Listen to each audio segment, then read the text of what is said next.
Well, good afternoon and welcome to Small Business Briefing for Monday, December 13th. This briefing is brought to you by the Marana Group, a data, documents, and distribution solutions company, a member since 2000, a great supporting member. I'm Rob Fowler, the CEO of SBAM, and Brian Calley, president of SBAM, is my co-host. And Brian, it's Data Monday, but I think there's some interesting things to dive into today. Let me just start with, one of the things we watch was really from the beginning, was that magic 70% of the population 18 and over, it was initially 18 and over, who were vaccinated, because that was going to bring us to some level of herd immunity. That number is now 72.6%. Now, obviously, we've added kids 12 to 18, and then now 5 to 12. 1.3 million people in Michigan have had COVID, and so then have some level of immunity. I don't know what, and I don't think there's a way to know that the crossover between those two. But it seems to me that we're getting to the point where there's a fairly high level. Yet there's some other stuff going on. I just give it to you there, maybe to tee up the Data Monday and take a look at some of the data. There's so many different factors at play right now. I think it's more complicated to evaluate it than it ever has been. And but at the same time, though, we've seen a reluctance at the state level to implement additional restrictions. And it used to be there was reluctance at the federal level, and now they seem to really be interested in rules and so forth at the federal level. But the complicating factors are that you have new variants. The variants have, when that original goal was set of 70% of eligible, at that time it was adults that could have received the one of the vaccines. Every one person who got COVID on average would spread it to about 1.2 other people, and then there's been a series of variants. The first one that went through, it was every one person would infect about 4 other people. Delta most recently 7 to 8 other people, and now with the Omicron variant, preliminarily it looks like one person would infect about 14 to 16 other people. Wow. And so it's so the nature at which the virus works. In the beginning, you thought, well, if your reinfection rate is so low, then it's not that hard to prevent spreading, and therefore, here the vaccine goals. At that time, they were thinking to stop it completely. I think most understand and accept it. It's not going to be stopped completely, and so now the question is, how does it get managed over the long term? And so we're about to learn a lot in the coming month or so with respect to the way that the virus is evolving and how that affects people. And so I think that'll be a good place to just launch right into our slides for today. So on Mondays, we look at how things are going across the country and sometimes around the world. So this is what it looks like for the United States of America. So it was, you see this wave over here is mainly in the South that came down, and in the South it's still low or even going down, but the Midwest and the Northeast have gone up. Now this is the spaghetti chart, but if you look closely at it, you'll see that that this red is the Northeast and the green is the Midwest.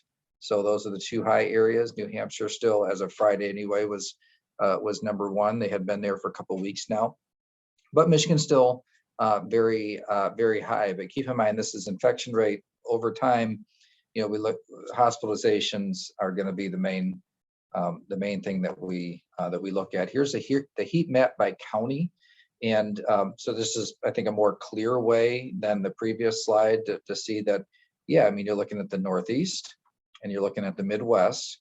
If it was a little while ago, it would have been right down here a few months ago as the kind of the hot spot. So this is continuing to move through, and and looking at the hospitalizations nationwide, you'll see that that they had gotten up pretty high, not as high as the previous peak, and now are on the rise again. But again, totally different regions of the country that are driving that.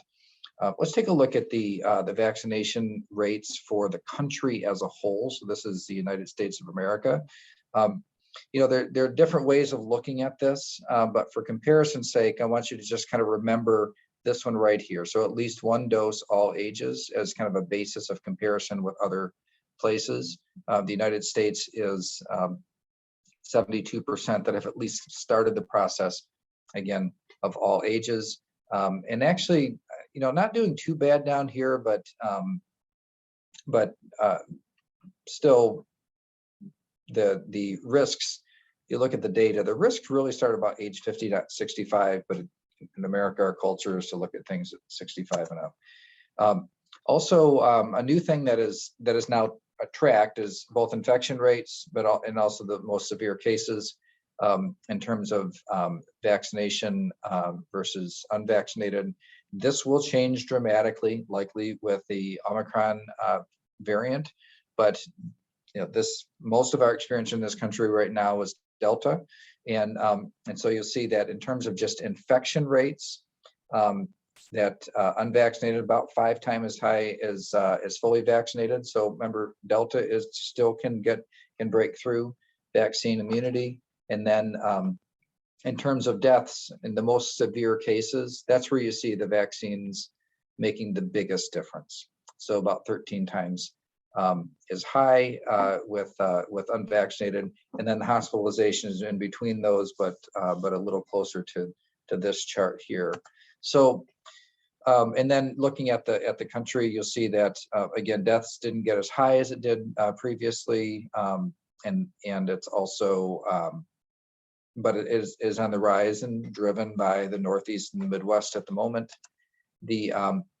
This is Michigan's chart. This is, and it's real messy up here. You see us jumping all around. That has everything to do with testing consistency. During the holidays, they jump all around in very dramatic ways. So if you look at just spread out the last 90 days, you'll see a little bit better what that line looks like. And it's you can't glean much from this because the testing has been so inconsistent. But whether or not people are tested, they still go to the hospital if they get sick, and if they get sick enough. And here's what the hospitalization looks like. This, I would say, if there's anything that's particularly surprising, it's that hospitalizations have exceeded the previous 3 peaks. Michigan has 3 previous peaks, and which is somewhat unusual.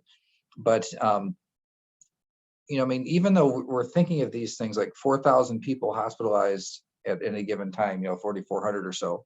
Well, yeah, I mean, that's a lot for our healthcare system. There are 10 million people that live in our state, and at any given time, most of them are not in the hospital. So to have this new factor that can kind of crowd the hospital, you might ask, well, at some point, doesn't everybody have to? Well, you're talking about 4,000 at a time. There's not a limited pool for this virus to still get to. I mean, there's still a lot of people it could still get to. And so if you look at it more closely on the in terms of our hospitalizations the last 90 days, this 7-day average has been rising, but I want you to take a real close look here at just the last 5 days. This line here, this one, this one, this one, and this one. So this is the last 5 days. And you'll notice those last 5 days have generally a flat or a downward trend. So on the 7-day average, which is that black line, it looks like it's still going up. And that's because when you added this day, one of these days back here was dropping off. But if you look at just the last 5 days, it looks like we finally hit the crest. Like it's peaking, and I wouldn't be surprised to see it start to fall. So kind of knock on wood on that, but it looks like it's hitting that type. Now with respect to vaccinations in Michigan, in terms of all ages, so at 62%, just as a basis of comparison, so quite a bit behind the national average. And then I want to take a look at the United Kingdom. So in the UK, this is going to be where I think we learn a lot about the Omicron variant, because in South Africa, it kind of already swept across the country before anybody really noticed it. And in the UK, where it's expected to be the dominant strain within just a matter of a few weeks, we're kind of seeing it in real time. Now, the first thing that sticks out is, why are their cases so high? And this is something I really wanted to get to the bottom of over the weekend. And their testing regime there is really extraordinary. They do about 1.3 million tests per day. There's 67 million people in that country. So if you were to do kind of a population by population comparison, they do 4 times as many tests as Michigan does when corrected for population. So their disease surveillance is really, really impressive. So this is just raw case count. Naturally, it's going to be higher if you have that many people that are tested that often. And but what's impressive is that they have the death that they're experiencing in their country is extremely low. Now, you saw the way our country's peaks and valleys look, and our country has not achieved this type of response. So our fall wave has not been as big as our previous, but it doesn't look diminished like this. And the difference really for the UK is that almost everybody over 50 is vaccinated, and so it's a really impressive test. But just a couple of things to point out. Patients admitted for their entire country for COVID, 5,556. 67 million people, 5,556. In Michigan, where we have 10 million people, we have 4,400. So their strategy of getting everybody over 50 covered really made a big difference. 1.3 million daily tests. Here's also something that is really impressive. So the number of cases that they have had, let's go back here to this chart. So in the last 2 weeks, so just this last 2 week period, up 11%. But their those hospitalized went up 1/3 of that, 3.7%, and deaths up 0.5%. And so they really have achieved an impressive separation from the disease and the severe aspect of the disease. You're to calculate it out. COVID in the UK, COVID plus high vaccination rate means that it performs about like the flu. And that's, I think of where's the long-term goal. I just think that the UK is kind of setting the standard. But what we're going to learn is what this new variant does, and early indications are that it does evade the vaccines, that they're able to infect people, but not result in as severe as an outcome. So also early indications are that the booster is really important with this new variant. But ultimately, in the UK, I think that as the story unfolds, instead of looking at it in a laboratory like what we've been doing mostly now, it's going to be out there in the field real time.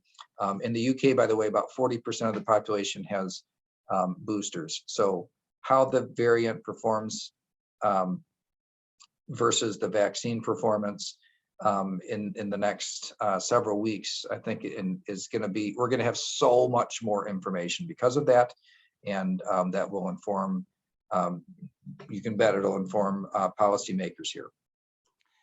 I think one of the things I've found most interesting of the slides you just showed is when you compare hospitalizations and deaths, vaccinated versus unvaccinated, it is stark. And I think, obviously part of the reason we haven't achieved that kind of separation is because we still have such a high unvaccinated population. So, we said this all the way along. We're pro-vaccine, anti-mandate. We're pro-vaccine because we believe it's important to have some level of herd immunity so that our economy can get back. That's really our lens, is the economic health of our state. And it just seems to me so compelling to get the vaccine and get the booster in order, honestly, to keep yourself from being at that kind of personal risk. It's just stark. Yeah, and it has been politicized, and of course that adds in dimensions that have nothing to do with health. I felt that the step that the federal government took in terms of private sector workforce mandate was one that probably moved people away for things that have nothing to do with health, more away from the desired policy outcome. So managing the politics around it are really something. But many of the rules, the laws that we have today in the public health space actually came from the pandemic 100 years ago and the Spanish flu. So that's like at that point, it was obviously something that really kind of rocked the world and changed everything. Changed the public health laws were like almost invented at that point. And many of those rules still persist today. So the last time that this happened at this scale, it had a big impact. But this element of politics, and I have no idea what the politics of that day was, but the political lens on this, where we just try to prevent information and facts, and natural immunity means something. It's risky to get it, right? So. But also vaccines are safe and effective. And, I have political friends on both sides of the aisle, and some want to act like vaccines aren't safe and effective, and other ones want to act like natural immunity is worthless. And it's like, actually, the truth, there's truth in both of those things. And so it makes sense for us to really acknowledge and to try and move forward with at least the same set of facts. So one of the things we've done, again, from the beginning of this, is to try to not only influence how our policymakers think about it, but to watch for signals and signs and statements that give us some sense of where they're thinking today.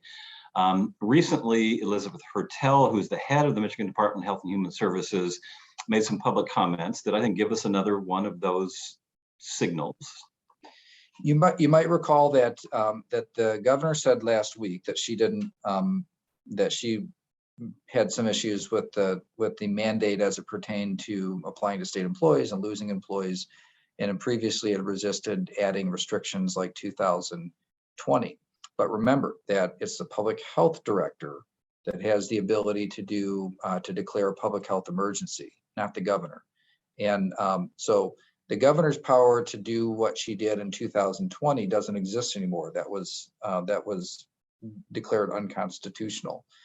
And so now it's the director of the Department of Health and Human Services that holds that authority to do a public health emergency that can limit business activities and other gatherings and conditions on gatherings. And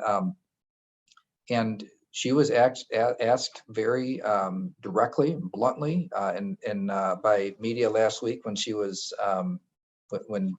talking to several members of the media, and basically reaffirmed encouraging vaccines is the most effective public health response that we can have, and we're not considering doing any kind of restrictions at this level. So we see yet more consistency there, thankfully, and not moving back to the 2020 type of response to the pandemic.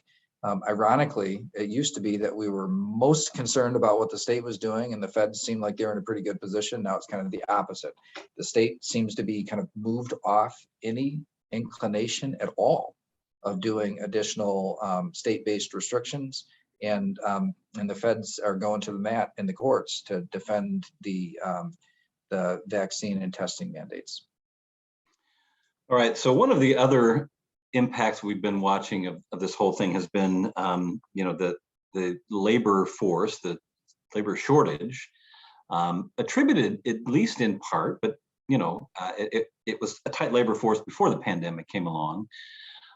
Recently, a study by Barclays Bank gave us some interesting insight into, we have this weird, we have lots of jobs available, we have a low unemployment rate, and what really turns out to be a low labor participation rate, maybe at an all-time low, and maybe some new insight from that, I thought. Yeah, our entrepreneurship scorecard really did kind of call out or identify labor force participation rate as being a big concern, and something that wouldn't necessarily turn around with the economy getting back to growth stages, and because it had been on a long-term decline. And we've talked about this before. We look at the Department of Labor statistics. We know younger families that have school-age kids, especially women, have left the workforce, and those over age 55. But in kind of a deep dive look at the data, what Barclays said was that it's married people. And so, yes, it fits into age categories as well, but those who have left the workforce tend to be married. And I bring this up because as you think about how do you entice people back in, it makes sense to know who you're trying to entice. And so there's actually been a net increase in single people and going into the workforce since the end of the pandemic, but a big decrease of about 3.5 million of people who are married. And if you think through it, it kind of makes sense. Somebody where one spouse continues to work, the other spouse, and therefore the family has benefits. The other one can be more kind of circumspect about how and when and what they want to do. And so anyway, I think that this is there are two things that it said. First is that these are people that can afford to be picky about how they re-enter. See, it is really winning them back, but also it's not. I mean, to me, I was thinking of people permanently working the workforce or leaving the workforce.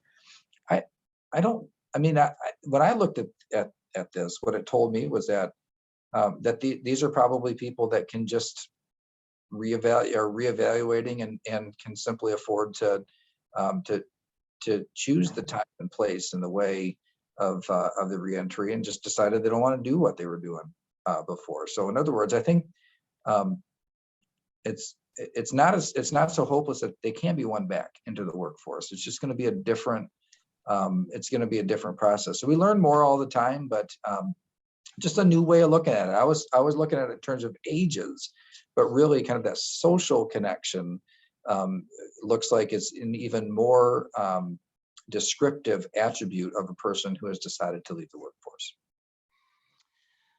Well, let's move on to another sort of result in some ways of this pandemic, and it's inflation. And we've been talking about inflation. You and I both talked to business owners who will give you an anecdote. A box of chicken that was $40 now is $85, or a pound of bacon that was, it is now almost doubled in price. Some new numbers that just came out, new monthly numbers, and the question early on, was it transitory? I think was the word being used by the Biden administration in particular, by the economists. What's your sense as to whether or not this is settling in? Well, we now see 3 months in a row of about 40-year highs or 39-year highs in inflation. So it's difficult to, I think, for anybody to call that a blip. And it's permeated into so many different things now. So, we naturally, when you have labor force shortages, you see wages rise. Those aren't going to fall back down. We see energy costs persistently high now, and they're always going to jump around some, but their high and low points now are all pretty high. And the previous recessions really were tied to persistently high energy costs. So that is particularly risky there. But now it really has gotten into almost everything. But it makes sense if energy and labor have gone up, then energy and labor costs are in everything. And so that's why I'd be surprised if you saw you saw too many people say, it's just a blip at this point. Now, the fact that the president is having a difficult time getting the this kind of final federal spending bill through, if that gets stopped or scaled back more dramatically than it has so far, then I could see a quarter or two from now, things settling back into a new normal, but settling back into a predictable normal level. But I think that's one of the risks that are still on the horizon. But I think that it's become undeniable that this is a real and persistent thing. It is tied to some fundamental policy decisions that have been made over the last year and a half. And so the good news is, like, it can be fixed. The real question left is, are people ready to get us back to normalcy in terms of federal monetary and spending policies, or is there still going to be a push to kind of keep this hyper spending feed into inflationary pressures? Well, one last issue before we wrap up today. The state legislature is winding up its year, and that really does mean that when they've got an agenda that's things got to either pass or they start over again in the next year. So they're up against some deadlines. We've been tracking this economic development legislation in particular, partly because I know that the state sort of has a real deadline with a couple of projects that will either come to Michigan or go to another state, but partly because they're up against their own year-end deadline. What's the latest on the economic development package that we've been talking about? I think the legislature will probably wrap up for the year tomorrow. So almost certainly will wrap up tomorrow. And they already passed some economic development bills, and we talked a little bit about those. There's a personal property tax relief for small business bill that is kind of attached. It's not formally attached, but kind of moving through the process with it. There's some other talk, though. The way they're doing economic developments here is they say no more kind of hiding it in the tax code. The money has to be appropriated for all to see, and which is, of course, a better way to do it.